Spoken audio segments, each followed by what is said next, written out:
پاکستان کے ایک سرسبز گاؤں چندنپور میں جہاں ہر شخص ایک دوسرے سے واقف تھا، ایک دن عجیب واقعہ پیش آیا۔ مسجد کے قریب موجود ایک پرانی قبر پر کچھ بچوں نے کھیلتے ہوئے ایک پتھر ہٹایا تو نیچے ایک صندوق نظر آیا۔ بچوں نے خوفزدہ ہو کر گاؤں کے بزرگوں کو بلایا۔ گاؤں کے سب معزز بزرگ چودھری سکندر اور مسجد کے امام وہاں پہنچے۔ سب لوگ حیران تھے کہ آخر اس صندوق میں کیا ہو سکتا ہے۔ صندوق پر عربی زبان میں کچھ لکھا تھا جو امام مسجد نے پڑھا۔ جو حق کا متلاشی ہوگا وہی اس راز کو پا سکے گا۔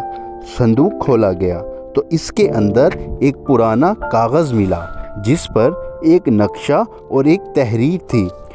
یہ زمین ہمیشہ ان کے لیے رہے گی جو حق پر ہوں گے اور باطل ہمیشہ فنا ہو جائے گا۔ یہ سن کر سب حیران ہو گئے۔ کسی کو سمجھ نہیں آ رہی تھی کہ یہ تحریر کا کیا مطلب ہے۔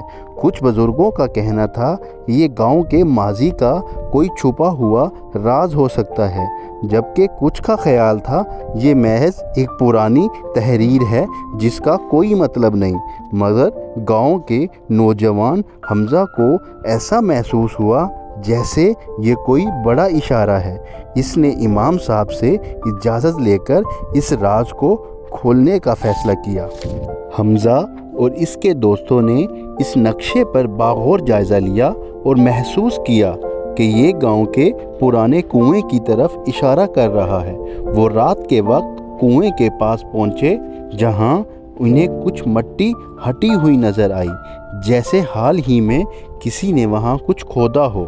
جب انہوں نے وہاں کھدائی شروع کی تو ایک صندوق برآمد ہوا، لیکن جیسے ہی انہوں نے اسے کھولنے کی کوشش کی، گاؤں کے سب سے امیر اور با اثر شخص نواب کریم خان وہاں آ پہنچے اور غصے سے چلانے لگے، یہ جگہ چھوڑ دو، یہ تمہاری پہنچ سے باہر ہے۔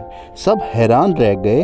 حمزہ نے ہمت کر کے پوچھا، آخر اس صندوق میں ایسا کیا ہے جو آپ ہمیں اس تک نہیں پہنچنے دینا چاہتے؟ نواب کریم خان کا چہرہ پھک پڑ گیا۔ اس نے فوراً اپنے آدمیوں کو حکم دیا کہ وہ وہاں سے سب کو ہٹا دیں، لیکن گاؤں کے لوگ جمع ہو گئے اور ضد کرنے لگے کہ حقیقت سب کے سامنے آنی چاہیے۔ بالآخر امام صاحب اور چودھری سکندر کی مداخلت کے بعد صندوق کھولا گیا۔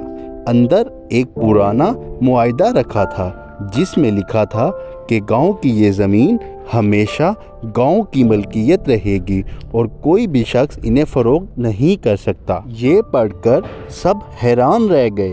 یہ زمین اصل میں گاؤں کے تمام لوگوں کی تھی، لیکن نواب کریم خان کے آباء و اجداد نے دھوکے سے اسے اپنے نام کروا لیا تھا۔